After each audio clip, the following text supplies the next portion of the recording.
Hello students, आज हम पढ़ने वाले हैं साइंस पार्ट 1 का chapter number 6 refraction of light का पार्ट 2। चैप्टर स्टार्ट करने से पहले मैं आपको बता दूं, अगर आपने इस चैप्टर का फर्स्ट पार्ट नहीं देखा है तो आपको ये चैप्टर नहीं समझ में आएगा। तो आप जाइए पहले इसका पार्ट 1 देखिए, जिसका लिंक मैंने डिस्क्रिप्शन में दिया हुआ है। चलिए स्टार्ट करते हैं पार्ट 2। ओके, सो पार्ट 1 में हमने क्या पढ़ा था, एक छोटा सा रिवीजन ले लेते हैं। पार्ट 1 में हमने देखा था definition of refraction light with the help of glass slab and law of refraction and refractive index. ये 3 टॉपिक हमने फर्स्ट पार्ट में किया था। अब हम सेकंड पार्ट में भी, मतलब आज के वीडियो लेक्चर में भी हम 3 टॉपिक कवर करने वाले हैं। चलिए स्टार्ट करते हैं। सबसे फर्स्ट टॉपिक है हमारा refraction of light, refraction of light in different media। हमारा जो रिफ्रैक्शन होगा लाइट का वो डिफरेंट मीडियम में अलग अलग होगा। सो कैसे होगा, चलिए पढ़ते हैं। अगर मान लेते हम ये हमारा है 2 डिफरेंट मीडियम का सरफेस है ना।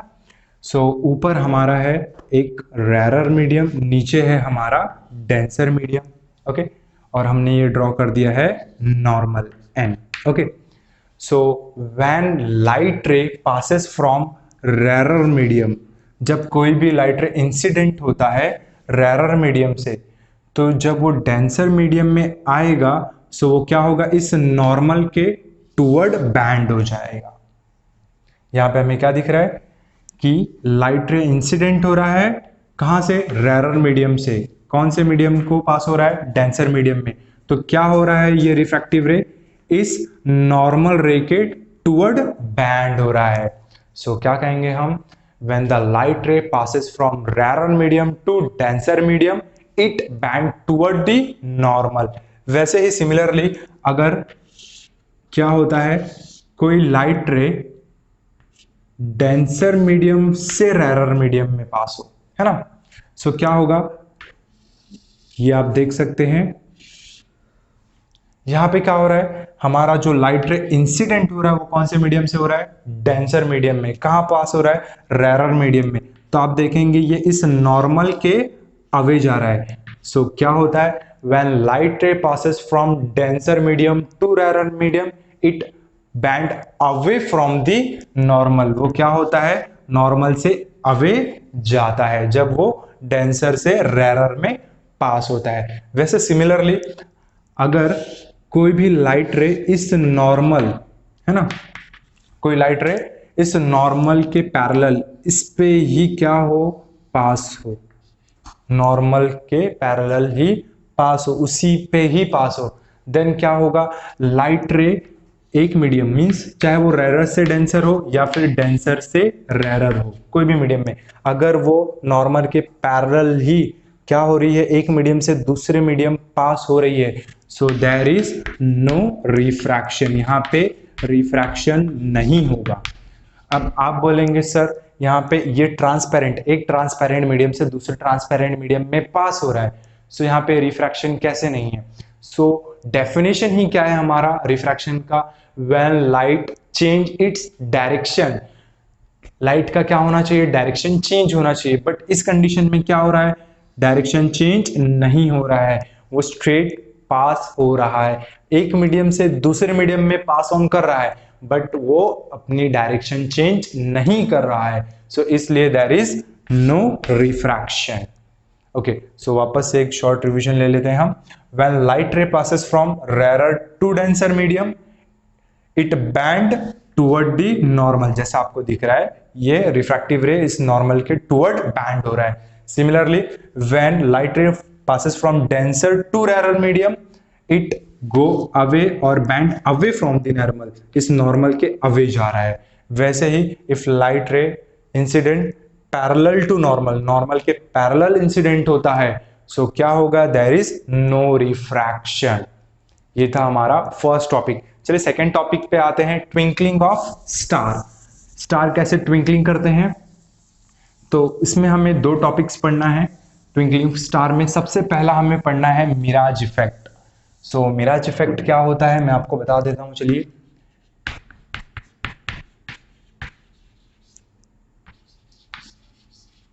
Miraj effect, okay. तो मिराज इफेक्ट क्या है? आपने नोटिस किया होगा, देखा होगा कि जब कभी भी कोई भी फ्लेम जलाते हैं हम, चाहे वो होली के टाइम हो या घर पे गैस वगैरह हो, कहीं पे भी अगर हम फ्लेम जलाते हैं, सो उसके ऊपर आपने हॉट एयर को फ्लोटिंग करते हुए जरूर देखा होगा। सो जब मैंने जैसे आपको बताया रिफ्रैक्टिव इंडेक्स, लास्ट वीडियो में हमने देखा था, हम छोटा सा रिवीजन ले लेते हैं यहाँ पे। रिफ्रैक्टिव इंडेक्स क्या होता है? रिफ्रैक्टिव इंडेक्स को हम एन से डिनोट करते हैं। रिफ्रैक्टिव इंडेक्स क्या होता है? Velocity in first medium to the velocity of second medium. ये हमारा क्या था? Refractive index. So refractive index depend करता है किस पे?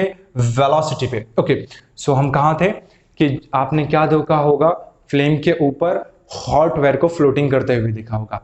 तो चलिए, कोई भी लाइट रे इंसिडेंट हो रहा है एक मीडियम से दूसरे मीडियम में, सो क्या होगा? उसकी वेलोसिटी चेंज होगी, है ना। सो फर्स्ट मीडियम में इसकी कुछ ना कुछ वेलोसिटी v1 होगी, सेकंड मीडियम में आते उसकी वेलोसिटी क्या हो जाएगी? v2। So velocity in first medium to the velocity second medium, वो हमारा क्या होता है? Refractive index. बट जब हम क्या होता है यहाँ पे फ्लेम के ऊपर जो हॉट एयर होती है ना, तो कंटिन्यूअसली इस रिफ्रैक्टिव इंडेक्स में चेंज आता है। क्यों आता है? क्योंकि वो एक मीडियम में जो उसकी वेलोसिटी थी, अब जब सेकंड मीडियम में वो एयर में आता है तो कहीं उसे हॉट एयर मिलती है और कहीं पे उसे कोल्ड एयर मिलती है। तो इस दो डिफरेंट एयर की वजह से कंटिन्यूअसली उसके रिफ्रैक्टिव इंडेक्स में चेंज आता है, जिसकी वजह से हमें उसके उस फ्लेम के पीछे की चीजें क्या होती है? मूव करते हुए दिखाई देती है, जिसे हम कहते हैं मिराज इफेक्ट। होप सो आपको ये समझ आ गया होगा। चलिए बढ़ते हैं ट्विंकलिंग ऑफ स्टार पे। तो थोड़ा सा हमने मिराज इफेक्ट समझ लिया, अब थोड़ा स्टार के बारे में जान लेते हैं, फिर दोनों को मर्ज करेंगे तो हमें पता चल जाएगा कि ट्विंकलिंग ऑफ स्टार कैसे होता है। ओके, सो स्टार क्या है? स्टार इज सेल्फ ल्यूमिनस, उसके पास खुद की रोशनी है, बट वो दिन में इसलिए नहीं दिखाई देता है क्योंकि दिन में क्या होता है? सन प्रेजेंट होता है, उसकी ब्राइटनेस ज्यादा होती है। ओके, उसके अलावा जो हमारा स्टार है वो क्या होता है? पॉइंट सोर्स, मतलब वो हमसे बहुत ज्यादा दूर है, इसलिए वो हमें क्या दिखाई देता है? बहुत ज्यादा छोटा दिखाई देता है। ओके, अब क्या होगा जब लाइट रे, ये स्टार है हमारा, इसके पास खुद की रोशनी है, तो जैसी नाइट होती है ये क्या होता है? ब्राइट, चमकने, ये हमें दिखाई देने लग जाता है, विजिबल हो जाता है। सो इसकी जो लाइट रे है वो क्या होगी? ऑफ कोर्स ये कहां प्रेजेंट है? स्पेस में, जहां पे क्या नहीं है? एयर नहीं है। मींस वो कौन सा मीडियम हो गया हमारा? Rarer medium. उसकी लाइट रे वो स्पेस से कहां आएगी? हमारे अर्थ पे। तो आपको पता है अर्थ में जैसे जैसे आप स्पेस से नीचे आओगे, एयर क्या होगा? एयर की डेंसिटी इंक्रीज होती रहेगी, है ना। सो एयर क्या होगा? इंक्रीमेंट होता रहेगा। ओके, सो जैसे ही ये स्टार हमारा कहाँ प्रेजेंट है? रेरर मीडियम में। अब इसकी जो लाइट रे है वो इंसिडेंट होंगी और वो क्या होंगी? कंटिन्यूसली क्या होंगी? बैंड होंगी। क्यों बैंड होंगी? वाई? रीजन क्या है? रीजन ये है कि जो स्टार प्रेजेंट है वो कौन से मीडियम में प्रेजेंट है? Rarer medium. और हमारे अर्थ में क्या प्रेजेंट है? एयर। तो हमारा अर्थ क्या हो गया? Denser medium. और उसकी डेंसिटी भी कैसे होगी? ऊपर से नीचे आते रहोगे स्पेस से तो आप डेंसिटी इंक्रीज होती रहेगी, जिसकी वजह से जो ये लाइट रे आ रही है वो नॉर्मल के टूवर्ड कंटिन्यूअसली बैंड होती रहेंगी। सो जिसकी वजह से अगर हम यहाँ पे खड़े हैं इस स्टार को देखने के लिए, सो हमें ये स्टार यहाँ के बदले नहीं, वो कहाँ दिखेगा? हमें इस जगह दिखेगा। सो ये इसकी एक्चुअल पोजीशन है और ये इसकी अपेरेंट पोजीशन है जहां हमें दिखाई देता है। सो हमें देखने में वो लगता यहां है बट उसकी एक्चुअल पोजीशन यहाँ। ये क्यों होता है? Because of refraction of light. इसकी लाइट रे क्या होती है? रेरर से डेंसर में आने के लिए कंटिन्यूसली बैंड होती है टुवर्ड द नॉर्मल, जैसे हमने अभी इससे पहले पढ़ा है। When the light ray passes from rarer to denser medium it continuously bend toward the normal, और वो इस तरीके से हमें यहां, तो जिसकी वजह से हमें लगता है कि स्टार यहां पे अपीयर हो रहा है। ओके, सो आपको ये समझ आ गया होगा और मिराज इफेक्ट। अब हम दोनों को कंबाइन करेंगे तो हमें समझ आएगा ट्विंकलिंग ऑफ स्टार कैसे होता है। तो चलिए, अब क्या होता है, हमारे एटमॉस्फेयर में कहीं पे हॉट एयर है, कहीं पे कोल्ड एयर है ना। सो एटमॉस्फेयर में जो एयर है वो कैसी है, दो डिफरेंट टाइप्स की है। अब जब क्या होता है, हमारे स्टार की जो रेज हैं, लाइट्स है, वो क्या होती है, इंसिडेंट होती हैं, है ना। सो वो क्या होती हैं, कंटिन्यूसली रेरर से डेंसर में आने की वजह से बैंड होती रहती हैं। उसके अलावा यहाँ पे रिफ्रैक्टिव इंडेक्स कंटिन्यूसली क्या होता है, चेंज होता है। क्यों चेंज होता है, क्योंकि यहाँ पे जो एयर है कहीं कोल्ड है और कहीं हॉट है, तो जिसकी वजह से इनके रिफ्रैक्टिव इंडेक्स में कंटिन्यूसली चेंज आता है और हमें लगता है कि वो क्या कर रहा है, मूव कर रहा है। सो इस वजह से हमें ऐसा लगता है कि स्टार जो क्या कर रहा है, ट्विंकलिंग कर रहा है। उसके मूवमेंट की वजह से कंटिन्यूसली हमारे रिफ्रैक्टिव इंडेक्स में चेंज आने की वजह से हमें लगता है वो मूव कर रहा है, ट्विंकलिंग कर रहा है। अब आप बात करेंगे इसी तरीके से कि प्लैनेट क्यों ट्विंकलिंग नहीं करते, वो भी हमसे काफी दूर हैं, है ना। सो हमारा जो स्टार है वो कैसा है, पॉइंट सोर्स है, बहुत छोटा है। बट जो हमारे प्लैनेट है वो कैसे हैं, पॉइंट सोर्स है नहीं, जिसकी वजह से वो ट्विंकलिंग नहीं करते हैं। इसी तरीके से जो सन है, सनराइज होने से पहले ही हमें दिख जाता है। कैसे दिख जाता है, यहां पे अगर हम बात करते हैं, ये रहा हमारा सन, ओके, मॉर्निंग के टाइम सनराइज हो रहा है। सो सनराइज थोड़ा सा जब ब्राइटनेस होता है, निकलता है, तो हमें उससे पहले ही सन हमें यहां दिख जाता है। वो कैसे होता है, आप सभी को ऑलरेडी शायद पता चल गया होगा कि जो सनलाइट है वो कंटिन्यूसली क्या होती हैं, रेरर, वो भी स्पेस में है हमारा, सो रेरर मीडियम में है, और अर्थ हमारा क्या है, डेंसर मीडियम। सो ये कंटिन्यूसली क्या होती हैं, टुवर्ड द नॉर्मल बैंड होती है, और हम यहां से व्यू करते हैं, जिससे हमें लगता है उसकी अपैरेंट, हम एक्चुअल पोजीशन देखते हैं नहीं, हम अपैरेंट, हमें स्ट्रेट देखना होता है जहां दिखता है ना। सो हमें ये क्या होता है, सन कंटिन्यूसली उसकी सनलाइट जो है वो क्या होती हैं, बैंड होती हैं टुवर्ड दी नॉर्मल, और हम जहां खड़े होकर देखते हैं वो हमारा होता है अपैरेंट पोजीशन, है ना।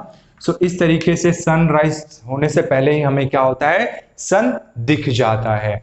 सो होप सो आपको ट्विंकलिंग स्टार और ये पॉइंट्स क्लियर हो गए रहेंगे। चलिए बढ़ते हैं तीसरे टॉपिक की तरफ, डिस्पर्जन ऑफ लाइट। तीसरा टॉपिक है हमारा dispersion of light. Okay, so what is the dispersion of light, वो क्या है, तो चलिए पहले डेफिनेशन बता देता हूं, फिर हम समझते हैं इसको। Dispersion of light, the splitting of its component colour, the splitting of light into its component colour, light का अपने अलग अलग कंपोनेंट कलर में डिवाइड होना, इसे कहते हैं हम डिस्पर्जन ऑफ लाइट। चलिए देखते हैं कैसे करेंगे। आप कोई भी स्केल, प्लास्टिक स्केल लीजिए, आप उसे अपने आंखों के सामने कोई ब्राइट रोशनी के सामने रखिए और उसे थोड़ा सा ट्विस्ट कीजिए।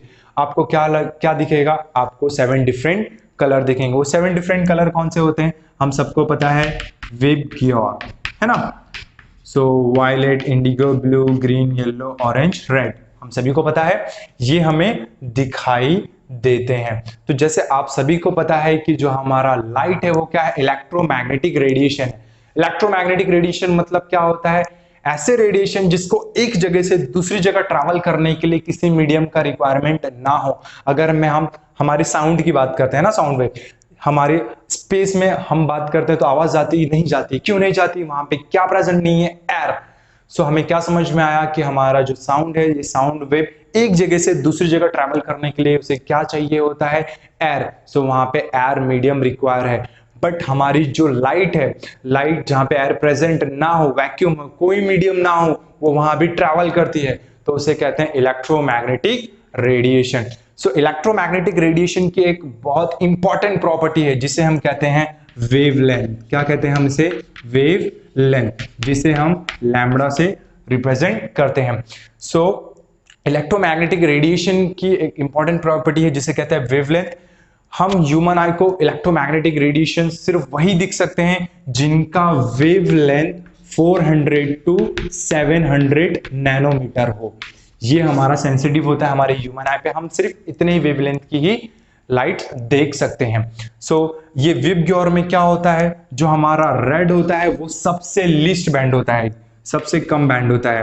रेड क्या होता है, सबसे कम बैंड होता है, इसलिए इसका वेवलेंथ कितना होता है, 700। उसी तरीके से जो हमारा वायलेट है वो क्या होता है, वायलेट सबसे ज्यादा बैंड होता है, इसलिए इसका वेवलेंथ कितना होता है, 400 होता है। तो होप सो आपको ये समझ आया होगा। ओके, सो वापस एक बार मैं रिपीट कर देता हूं। What is the dispersion of light to splitting and the splitting of light into its component colour. एक bright single light, white light का अपने डिफरेंट कंपोनेंट कलर में अलग होना, डिस्पर्ज होना, स्प्लिट होना, उसे कहते हैं डिस्पर्जन ऑफ लाइट। सबसे पहले सर इजाक न्यूटन ने इस एक ग्लास प्रिज्म का यूज करके उन्होंने 7 डिफरेंट कलर, जो कि हमारे ये हैं विबग्योर, है ना, निकाला था। चलिए कैसे, यहाँ पे उन्होंने एक single light, beam light, sunlight क्या क्या था, इंसिडेंट क्या था, और जिसकी वजह से उन्हें 7 डिफरेंट कलर मिले थे, इस तरीके से कुछ। इसमें सबसे ज्यादा बैंड होता है कौन, हमारा वॉयलेट, जिसका वेवलेंथ 400 है। उसी तरीके से सबसे टॉप पे कौन होता है, रेड, क्योंकि ये सबसे लीस्ट बैंड होता है। होप सो आपको ये वीडियो लेक्चर समझ में आएगा। चलिए देखते हैं इसका थर्ड पार्ट।